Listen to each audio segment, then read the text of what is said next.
Հրդեհներից տուժածներին կհասնի ավելի քան 300 միլիոն դոլար։ Կալիֆորնիայի հրդեհների հիմնադրամը բացում է խոշոր աջակցության նոր փուլը։ Տուժած համայնքներին կտրամադրվի լրացուցիչ ֆինանսավորում, Լոս Անջելես քաղաքը և շրջանը կստանան խոշոր օգնություն։ Գումարը նախատեսված է վերականգնման աշխատանքների համար, պետությունը հատկացնում է ավելի քան 300 միլիոն դոլար։ Սա նախատեսված է ինչպես նախկին հրդեհներից կրած վնասների փոխհատուցման, այնպես էլ կանխարգելիչ ծրագրեր իրականացնելու համար։ Լոս Անջելեսի քաղաքապետարանը կստանա 110 միլիոն դոլար, գումարը կողվի աղբահանությանը և ենթակառուցվածքների վերականգնմանը։ Շուրջ 22 միլիոն դոլար կտրամադրվի տների ամրացման ծրագրին։ Լոս Անջելեսը կստանա 191 միլիոն դոլար։ Այդ գումարի մեծ մասը կողվի ստորգետնյա էլեկտրագծերի անցկացմանը, նահանգապետի գրասենյակը հաստատել է ծրագրի հերթական փուլի մեկնարկի մասին տեղեկությունը։ Այժմ այն մասին, թե ինչ ենք պատմելու վայրկյաններ անց։ Հերթական ամերիկացին է վարակվել էբոլայով, որտեղ կբուժվի նա։ Մրգերն ու բանջարեղենները դարձել են մահացու թակարդ, վարակվածների թիվը մոտենում է 1000-ի։ Հորմուզի նեղուցը փակ է, Իրանն ու ԱՄՆ-ն պատերազմի մեջ են, նավթի գինը շարունակում է աճել։ Ծովափին գտած անծանոթ իրը ողբերգության պատճառ է դարձել։ Բիզոնի հետ հանդիպումը զբոսաշրջիկի համար 3 մետրանոց թռիչքով է ավարտվել, այժմ նրան փրկում են բժիշկները։ Ողջ առողջ 600 ոտնաչափ բարձրությունից ընկնելուց հետո հարբած վարորդը վթարից փրկվել է, դատարանից ոչ։ Իսկ թողարկման երկրորդ հատվածում Անու Հարությունյանը ներկայացնելու է ամերիկյան ռազմաօդային ուժերի մասին հետաքրքիր փաստեր։ Բարև ձեզ, ես Լենա Կարապետյանն եմ, դուք միացել եք Glendale News-ին, եթե ուզում եք աջակցել մեզ, բաժանորդագրվեք մեր ալիքին և իհարկե անպայման լայքեք տեսանյութը, իսկ հիմա անցնենք օրվա թեմաներին։ Կոնգոյում էբոլա վիրուսով վարակվել է հերթական ամերիկացի, նա հումանիտար աշխատող է ԱՄՆ-ի հիվանդությունների վերահսկման և կանխարգելման կենտրոնը հաստատել է վարակի փաստը։ Մասնագետներն այժմ փորձում են պարզել հիվանդի շփումների շրջանակը։ Կոնգոյում հիվանդության 1830 դեպք է հաստատվել, մահացել է 648 մարդ։ Համաճարակը հասել է նաև հարևան Ուգանդա, Աֆրիկայի հիվանդությունների վերահսկման և կանխարգելման կենտրոնը հաստատել է, որ սա մայրցամաքում երբևէ գրանցված ամենաարագ աճող բռնկումն է։ Նախկինում ևս մեկ ամերիկացի բժիշկ էր վարակվել։ Նրան բուժման համար տեղափոխել էին Գերմանիա։ Թրամփի վարչակազմը ծրագրել էր վարակված ամերիկացիներին ուղարկել Քենիա, սակայն քենիական դատարանը արգելել է այդ գործընթացը։ Ծրագիրը կասեցվել է։ Այժմ բուժման հնարավորությունները սահմանափակ են, թե որտեղ բուժում կստանա վարակված ամերիկացին, դեռ հստակ չէ։ Հիվանդությունը հարուցող վիրուսի դեմ հաստատված պատվաստանյութ դեռ չկա։ Այն ստեղծելու ուղղությամբ աշխատանքները ընթացքի մեջ են։ Հուլիսի սկզբից սկսվել են կլինիկական փորձարկումները։ Հյուրընկալությունը հայերիս մշակույթի անբաժանելի մասն է և իհարկե հյուրընկալության մեջ մեծ դեր ունի ախորժելի և որակյալ սնունդը, հենց այս ծառայությունն է մատուցում այսօրվա մեր հաղորդման հովանավորը։ Բոլորիս արդեն հայտնի և մեծ վստահություն վայելող Vivaldi Catering-ը առաջարկում է փաթեթներ սկսած 5 հոգին $150-ից։ Նշեմ, որ 10 հոգու համար նախատեսված փաթեթը ամենասիրվածն ու պահանջվածն է և այն կարող եք ձեռք բերել ընդամենը $300-ով։ Ցանկանում ենք նշել, որ հենց Vivaldi Catering-ի ինստագրամյան էջում պատկերված սպասքով և փաթեթավորմամբ էլ ստանալու եք ձեր պատվերները։ Իսկ եթե պատվիրելիս նշեք, որ Vivaldi Catering-ի մասին տեղեկացել եք Glendale News-ից, պատվերի հետ կստանաք լիովին անվճար մրգերի ասորտի։ Նշեմ, որ այս առաջարկն ուժի մեջ է միայն ամռան ամիսներին։ Պատվիրելու համար զանգահարեք 707 771 7771 հեռախոսահամարով, իսկ ինստագրամյան էջը կարող եք գտնել այս տեսանյութի ներքևում ներածության բաժնում։ Այժմ շարունակենք թողարկումը։ Ամռանը թարմ միրգ ուտելը վտանգավոր է դարձել ԱՄՆ-ում, տարօրինակ մակաբույծ է հայտնվել։ Արդեն վարակվել են հարյուրավոր մարդիկ, ԱՄՆ հիվանդությունների վերահսկման և կանխարգելման կենտրոնը հայտնել է 840 դեպքի մասին։ Հիվանդությունը տարածված է 31 նահանգում, մակաբույծ նաղիքային վարակ է առաջացնում։ Ենթադրվում է, որ այն փոխանցվում է աղտոտված սննդի միջոցով։ Լոս Անջելեսի բնակչուհին պատմել է իր ծանր վիճակի մասին, նա ասել է. «Դա ամենասարսափելի հիվանդությունն էր, որ երբևէ ունեցել եմ»։ Նրա խոսքով ինքը չի կարողացել սնվել օրեր շարունակ։ Կինը մեկ շաբաթում նիհարել է 10 ֆունտով։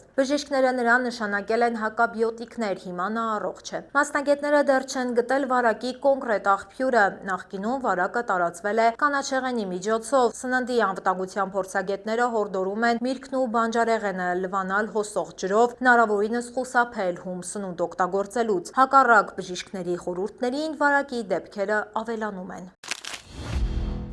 Իրանը փակել է Հորմուզի նեղուցը, ԱՄՆ ռմբակոծել է Իրանի ռազմական թիրախները։ Մերձավոր Արևելքում իրավիճակը կրկին թեժ է, ԱՄՆ CENTCOM-ը պնդում է, որ նեղուցը բաց է, միաժամանակ նշում, որ ամերիկյան զորքերը հարվածել են 140 ռազմական օբյեկտների։ Ոչնչացվել են հրթիռային կայաններ և ռադարներ։ Իրանի նոր առաջնորդը խոստացել է վրեժ լուծել հոր մահվան համար։ Թրամփը զգուշացրել է Իրանին։ Հազարավոր հրթիռներ ուղղված են Իրանին, գրել է նախագահը սոցցանցում։ Իրանը հարվածներ է հասցրել Հորդանանի, Քուվեյթի, Քաթարի և Օմանի ռազմակայաններին։ Այս լարվածությունը կտրուկ փոխել է տարածաշրջանի անվտանգային վիճակը։ ԱՄՆ-Իրան լարվածության նոր պատճառը Հորմուզի նեղուցն է։ Իրանը պահանջում է, որ նավերը վճարեն անցման համար։ ԱՄՆ-ն հրաժարվում է ճանաչել այս պահանջը։ ԱՄՆ-ի և Իրանի միջև կնքված նախնական խաղաղության պայմանագիրը փաստացի փլուզվել է։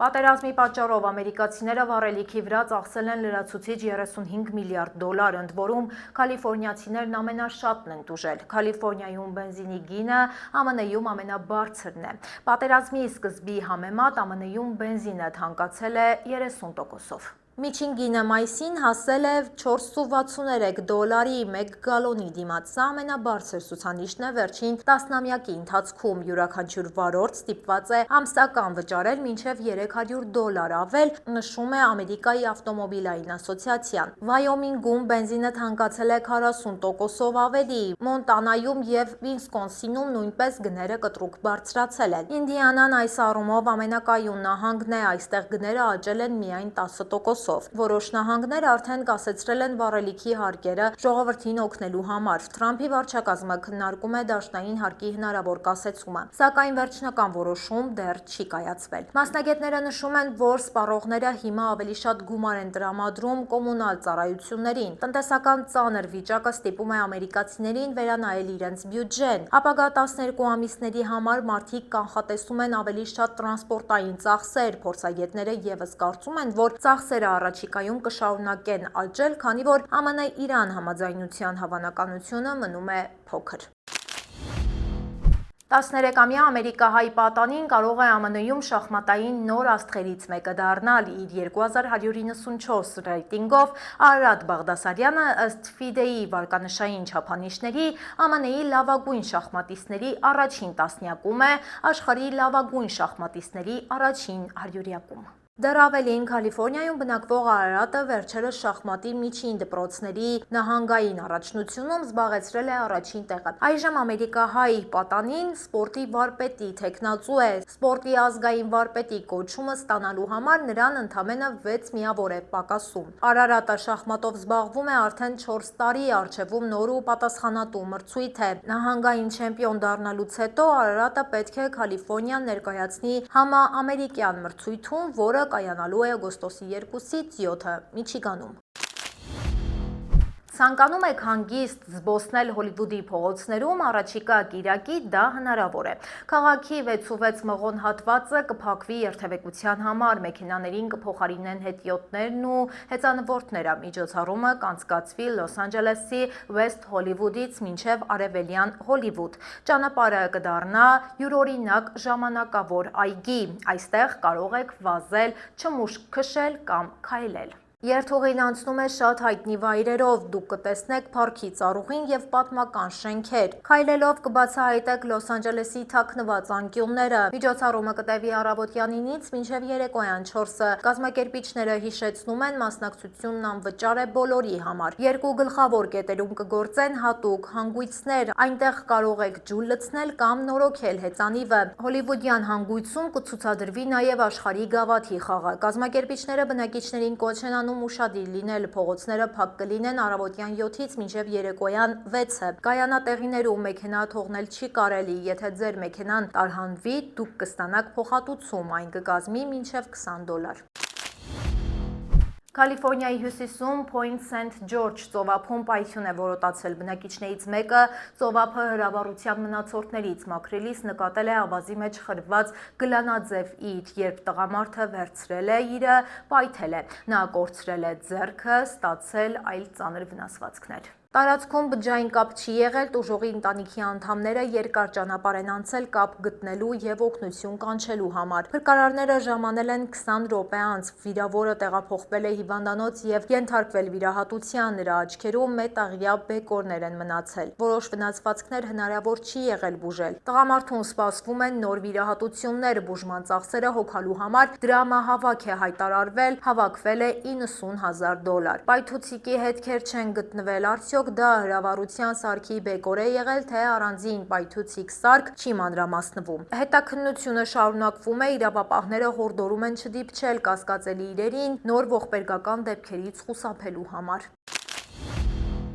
Բիզոնը հարձակվել է զբոսաշրջիկի վրա եւ նրան վեր է նետել 8 ֆուտ մոտ 2.5 մետր։ Կադրերը համացանցում դարձել են վիրուսային։ Դեպքը տեղի է ունեցել Յելոուսթոնի ազգային պարկում։ 71-ամյա տղամարդը մոտեցել է բիզոնին, կենդանին հանկարծակի հարձակվել է նրա վրա։ Տուժածը մարմնական վնասվածքներ է ստացել, տեղափոխվել է հիվանդանոց, նրա վիճակը գնահատում են կայուն։ Պարկի պաշտոնյաները այցելուներից պահանջում են պահպանել անվտանգության կանոնները, ըստ այդ կանոնների զբոսաշրջիկը բիզոններից պետք է հեռու լինի առնվազն 25 յարդ։ Յելոուսթոնում նման դեպքեր հազվադեպ չեն լինում, այս պահին ավելացվել են նախազգուշական ցուցանակներ, սակայն անվտանգությունը յուրաքանչյուրի պատասխանատվությունն է Յելոուսթոնի ազգային պարկում։ Պատասխանատուները կոչ են անում հետևել կանոններին եւ պարկի աշխատակիցների հրահանգներին ողբերգական դեպքերից խուսափելու համար։ Լոնգ Բիչում քիչ էր մնացել կողոպտեին հենց ոստիկանին։ Ծառայությունից դուրս գտնվող ոստիկանին սպառնացել են ատրճանակով եւ կողոպտել են օրը ցերեկով։ Լոնգ Բիչի ոստիկանության դեպարտամենտի աշխատակիցը չի տուժել, նա հասցրել է կրակել հարձակվողների ուղղությամբ։ Նախնական տվյալներով անհայտ անձը մոտեցել է ոստիկանին, նա ոստիկանի ուղղությամբ պահել է ատրճանակի նմանվող առարկա։ Հանցագիծը այդ ընթացքում կողոպտել է ոստիկանին, ինչպես հայտնում են իրավապահները, ոստիկանը կրակել է կասկածյալների ուղղությամբ, հարձակվողները դիմել են փախուստի, նրանք դեռևս ձերբակալված չեն։ Ոստիկանությունը դեռ չի պարզել, արդյոք գնդակները դիպել են հանցագործներին։ Այս պահին նրանց գտնվելու վայրը անհայտ է։ Ֆուլերթոնի ծխախոտի խանութներից մեկում կացնով զինված տղամարդը երկար ժամանակ փակվել էր շենքի ներսում։ Տղամարդը կացինը ձեռքին մտել է խանութ եւ սկսել է ջարդուփշուր անել խանութի գույքը։ Վաճառողը կարողացել է արագ դուրս գալ ու փախչել։ Տղամարդը միայնակ փակվել է խանութի ներսում։ Ոստիկանները փակել էին հարակից փողոցները։ Դեպքի վայր են ժամանել հատուկ ջոկատայինները, նրանք փորձել են բանակցել տղամարդու հետ։ Իրավիճակը մի քանի ժամ լարված է եղել։ Տեսանյութում երևում է, թե ինչպես են նրան դուրս բերում եւ տեղափոխում բաժին։ Տուժածներ չկան։ Իրավապահները դեռ լրացուցիչ տվյալներ չեն հրապարակել։ Անհայտ անձինք կողոպտել են հայտնի рэփերի տունը, երբ նա նույն տանը երաժշտություն էր ձայնագրում։ Դեպքը տեղի է ունեցել Լոս Անջելեսի Մարվիստա թաղամասում, ըստ պաշտոնական տեղեկությունների տուն էին մտել 3 զինված տղամարդ, рэփեր Ջամարի Սփենսերը։ Այդ պահին տանն աշխատում էր մեկ այլ սենյակում։ Լոս Անջելեսի ոստիկանությունը հայտնել է լրացուցիչ մանրամասներ։ Կողոպտիչները զինված էին ատրճանակով եւ այլ զենքերով, նշել են ոստիկանության աղբյուրները։ Նրանք գողացել են թանկարժեք հագուստ, ժամացույցներ, նաեւ էլեկտրոնային տարբեր սարքեր։ Ընդհանուր վնասը կազմել է մոտ $200,000։ Կողոպտիչները փախել են տան հետնամասի նրբանցքով։ Ոստիկանությունը շարունակում է աշխատել դեպքի վայրում, կողոպտիչներին դեռ փնտրում են։ Рэփերը հայտնի է նաեւ Բլիուդ անունով։ Նա իր առաջին ալբոմը թողարկել է անցյալ տարի։ Լրատվամիջոցները փորձել են կապվել երաժշտի ներկայացուցիչների հետ, հարձակման հետևանքների մասին այլ տեղեկություններ դեռ չկան։ Դաշնային գործակալները ծանոթագրեր են հանձնել New York Times-ի լրագրողներին, պատճառը նախագահական նոր օդանավի մասին նրանց հոդվածն է։ Իշխանությունները ցանկանում են բացահայտել տեղեկատվության աղբյուրները, լրագրողները հրաժարվել են հայտնել տեղեկատուի անունը։ Թրամփի օդանավը արժեցել է $400 միլիոն։ Լրագրողները գրել էին ինքնաթիռի անվտանգության թերությունների մասին։ Նրանք նշել էին, որ հակահրթիռային համակարգեր չկան։ Նախագահը հերքել է այդ տեղեկությունները, իսկ այդ մասին գրած լրագրողներին փաստացի պատասխանատվության են կանչել։ Լրագրողները թիրախ չեն, թիրախը գաղտնի տեղեկություն հայտնողներն են, դատական հետապնդումը այսպես է հիմնավորել Արդարադատության դեպարտամենտը։ Այս դեպքը մեծ աղմուկ է բարձրացրել ամբողջ ԱՄՆ-ում, իրավապահները պահանջում են լրագրողների վկայությունը դաշնային մեծ ժյուրիի առջև, իսկ լրատվամիջոցները քննադատում ու դատապարտում են նման պրակտիկան։ Մասնագետները մտահոգված են մամուլի ազատության ճակատագրով։ Թրամփի վարչակազմը ավելի վաղ հայտարարել էր, թե խստացնելու է պայքարը գաղտնի տվյալների արտահոսքի դեմ։ Ամերիկացիները գուցե այլևս չփոխեն ժամացույցների սլաքները, դրանք թողնելով ամառային ռեժիմում։ ԱՄՆ կոնգրեսը շուտով կքվեարկի այս նախագծի օգտին, Թրամփն ակտիվ աջակցում է այս գաղափարին։ Օրենքը կոչվում է Արևի պաշտպանության ակտ, այն նպատակ ունի պահպանել ամառային ժամանակը ամբողջ տարվա ընթացքում։ Սակայն կան նաև հակառակորդներ, մասնավորապես մտահոգություններ կան կրթության եւ առողջապահության ոլորտներում։ Բժշկական կազմակերպությունները պնդում են, որ սա վնասակար է ուղեղի առողջությանը։ Նրանք առաջարկում են թողնել մշտական ստանդարտ ժամանակը, սակայն քաղաքական գործիչները ունեն իրենց հաշվարկները։ Նախագիծը թույլ կտա նահանգներին հրաժարվել ժամերի փոփոխություններից։ Պատմականորեն ԱՄՆ-ն արդեն փորձել է նման քայլեր անցյալում։ Նախկինում նախագահ Ռիչարդ Նիքսոնը եւս փորձել էր կիրառել այս լուծումը, սակայն այն ժամանակ այդ քայլը հաջողություն չէր ունեցել։ Այժմ ամերիկացիները սպասում են վերջնական որոշմանը, որոշիչ կլինի կոնգրեսի առաջիկա օրերի քվեարկությունը այդ հարցում։ Այժմ եկեք տեղափոխվենք մեր Facebook-յան էջ, որտեղ ունենք հրապարակումներ, որոնք վստահ եմ կհետաքրքրեն ձեզ։ Վարորդը փրկվել է անհավատալի վթարից, նա մեքենայով ընկել է 600 ոտնաչափ բարձրությամբ ժայռից։ Կալիֆոռնիայի ավտոճանապարհային պարեկային ծառայության տվյալներով վարորդը ընթացել է Կիյու շրջանի 263-րդ մայրուղով, դուրս է եկել ճանապարհից եւ գլորվել ժայռից։ Մեքենան ջարդվել է, բայց վարորդը ողջ է մնացել։ Փրկված վարորդը ձերբակալվել է հարբած վիճակում մեքենա վարելու համար։ Այժմ նա կանգնելու է դատարանի առաջ։ Սոցիոլոգները ահազանգում են, հասարակությունը քանդվում է, մարդիկ սկսել են խուսափել շփումներից։ Աշխատանքի վիճակագրության բյուրոյի տվյալներով 2003 թվականից սկսած միայնակ ժամանցը ավելացել է։ Սա վերաբերում է հատկապես երիտասարդներին։ Մարդիկ հաճախ են նախընտրում սմարթֆոնները իրական շփման փոխարեն։ Աշխատանքային միջավայրը նույնպես դարձել է ավելի մեկուսացված, հեռավար աշխատանքը խորացրել է այս խնդիրը։ Մասնագետները մտահոգված են այս միտումով, հասարակական կյանքը դառնում է ավելի պասիվ, տեխնոլոգիաները ստեղծում են կեղծ կապի զգացում, սակայն դրանք չեն փոխարինում մարդկային ջերմությանը։ Մենակությունը դարձել է գլոբալ խնդիր։ Մասնագետները կոչ են անում ծրագրեր մշակել տեխնոլոգիաների եւ շփման միջև հավասարակշռությունը պահելու նպատակով։ Այս պահին դեռ նման մեծ ծրագրեր չկան։ Կալիֆոռնիայում գայլերի հարձակումները հասել են ռեկորդային ցուցանիշների։ Գիշատիչները այժմ ազատ որս են անում անասնապահական տնտեսություններում։ Միայն այս տարվա սկզբին նրանք 26 կենդանի են սպանել։ Անցյալ տարի արձանագրվել է հարձակման մոտ 200 դեպք։ Սա ամենաբարձր ցուցանիշն է վերջին տասնամյակների ընթացքում։ Կալիֆոռնիայի ձկնաբուծության եւ վայրի բնության դեպարտամենտը ֆերմերներին կտրամադրի $1,100,000 որպես փոխհատուցում կորցրած անասունների համար։ Ֆերմերները չեն կարող կրակել կամ վնասել կենդանիներին։ Օրենքը պաշտպանում է վայրի գիշատիչներին որպես հազվագյուտ տեսակ, սակայն նրանց հետագա ակտիվացումը արդեն ստիպում է ծրագրեր նախապատրաստել մարդկանց ու ընտանի կենդանիներին արդյունավետ պաշտպանելու համար։ Ես ձեզ հրաժեշտ եմ տալիս, իսկ Մանու Հարությունյանը ձեզ կներկայացնի ԱՄՆ ռազմաօդային ուժերի մասին հետաքրքիր փաստեր։ Բարև ձեզ։ Ամենաարագ մարտական ինքնաթիռներից մեկը շուրջ 22 կիլոմետր բարձրությունից գործող փաստացի անտեսանելի հետախույզ հազարավոր ինքնաթիռներից կազմված աշխարհի ամենահզոր ռազմական ավիացիան, ԱՄՆ ռազմաօդային ուժերի պատմությունը ռեկորդների, տեխնոլոգիական մրցակցության եւ համաշխարհային ազդեցության պատմություն է։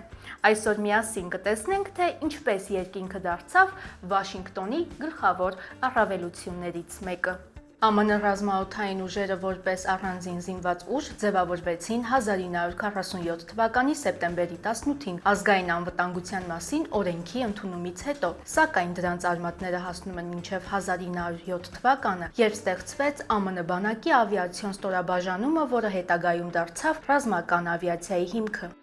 Եթե համաշխարհային օդուժն ունենար իր բոլոր աստղերի հավաքականը, ամերիկյան օդուժի այս հնգյակը հաստատ այնտեղ կլիներ։ F-22 Raptor-ը համարվում է ամենաարդիական կործանիչներից մեկը։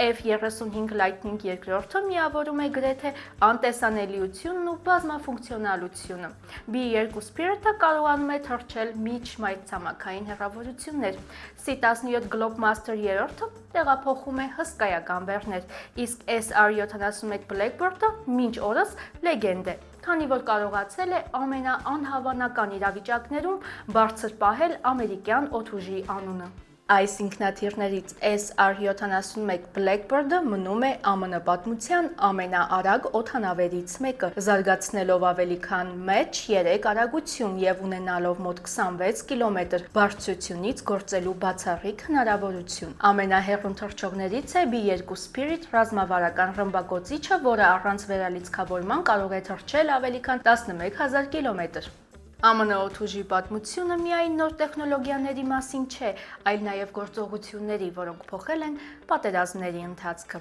1991 թվականի անապատի փոթորիկ գործողությունը ցույց տվեց օդային գերազանցության նշանակությունը, իսկ 1999 թվականին Հարավ-Սլավիայի դեմ ՆԱՏՕ-ի օդային արշավը դարձավ ժամանակակից բարձր ճշգրտության ավիահարվածների կարևոր օրինակներից մեկը։ Allied Force-ի ժամանակ ՆԱՏՕ-ն շուրջ 78 օր շարունակ իրականացրեց օդային գործողություններ, հիմնականում հենվելով բարձր ճշգրտության զինատեսակների եւ ամերիկյան ավիացիայի հնարավորությունների վրա։ Մեր օրերում էլ ամերիկյան օդուժի հնարավորությունները տեսնում ենք առանձին դրվագներում։ 2026-ին Իրանի հետ պատերազմի ընթացքում եւս աշխատում էին հիմնականում ամերիկյան ռազմաօդային ուժերը, ավիակիրներից ու տարածաշրջանային ռազմաբազաներից։ Այսօր էլ ԱՄՆ օդուժը շարունակում է մնալ աշխարհի ամենախոշոր եւ տեխնոլոգիապես ամենահզոր ռազմաօդային ուժերից մեկը։ Այն զգալիորեն գերազանցում է հաջորդ հորիզոնականները զբաղեցնող Ռուսաստանի, Չինաստանի, Հնդկաստանի, Հարավային Կորեայի եւ Ճապոնիայի օդուժերին թե մարտական ավիացիայի ծավալով, թե գլոբալ տեղակայման հնարավորություններով, թե օդային լիցքավորման եւ ռազմավարական փոխադրումների ներուժով։ 2025 թվականի միջազգային գնահատականներով ԱՄՆ-ն պահպանում է աշխարհի ամենամեծ ռազմական ավիապարկերից մեկը, ներառելով կործանիչներ, ռմբակոծիչներ, տրանսպորտային եւ լիցքավորող ինքնաթիռներ։ Ռուսաստանն ու Չինաստանը շարունակում են զարգացնել իրենց հնարավորությունները, իսկ Հնդկաստանը, Հարավային Կորեան եւ Ճապոնիան մեծ ներդրումներ են կատարում նոր սերնդի ավիացիայում, սակայն ընդհանուր ներուժով դեռ զիջում են ԱՄՆ-ին։ ԱՄՆ ռազմաօդային ուժերի պատմության մեջ կան նաև հայկական արմատներով զինվորականներ, որոնք հասել են բարձր պաշտոնների։ Դրանցից ամենահայտնիներից է գեներալ Ջեֆրի Հարիգյանը, որը ղեկավարել է ԱՄՆ ռազմաօդային ուժերը Եվրոպայում եւ Աֆրիկայում, ինչպես նաև ՆԱՏՕ-ի Միացյալ օդային հրամանատարություններում։ Ջեֆրի Հարիգյանը մարտական օդաչու է, որն իր ծառայության ընթացքում կուտակել է ավելի քան 4000 թռիչքային ժամ F-22 Raptor, F-15C Eagle եւ MQ-1 Predator օդանավերով։ Նա ղեկավարել է օդային գործողություններ Եվրոպայում եւ Աֆրիկայում, միաժամանակ լինելով ՆԱՏՕ-ի ռազմաօդային գլխավոր հրամանատարներից մեկը։ Նա հայկական ծագմամբ ամենաբարձր պաշտոն զբաղեցրած օդային հրամանատարներից մեկն է։ Հարիգյանի հայկական ծագումը բազմիցս նշել են հայկական եւ միջազգային կազմակերպությունները։ Երկինքը վաղուց դարձել է տեխնոլոգիաների, անվտանգության եւ ազդեցության մրցակցության գլխավոր հարթակներից մեկը։ ԱՄՆ ռազմաօդային ուժերը շարունակում են այդ մրցավազքի առաջատարներից մեկը լինել, որոշ դեպքերում բացահայտ առաջատարը, բայց տեխնոլոգիաները կանգ չեն առնում եւ մրցակիցներին մոտ չթողնելու համար ԱՄՆ-ն ուղղակի ստիպված է ամեն օր աշխատել ռազմաօդային ուժերը նոր մակարդակի հասցնելու համար։ Այսօր այդ մրցավազքը շարունակվում է փաստացի պատերազմի պայմաններում։ Մենք կշարունակենք հոգ տանել, որ դուք Ամերիկայի մասին իմանաք ոչ միայն օրվա նորությունները, այլև այն, ինչ սպասվում է մոտ ապագայում։ Իսկ այսօրվա հանդիպումը ավարտին մոտեցավ։ Համոզված եմ, որ հավանեցիք։ Մեզ աջակցելու համար պարզապես լայքեք մեր տեսանյութը եւ բաժանորդագրվեք մեր ալիքին։ Կհանդիպենք վաղը ժամը 5-ին։ Հաջողություն։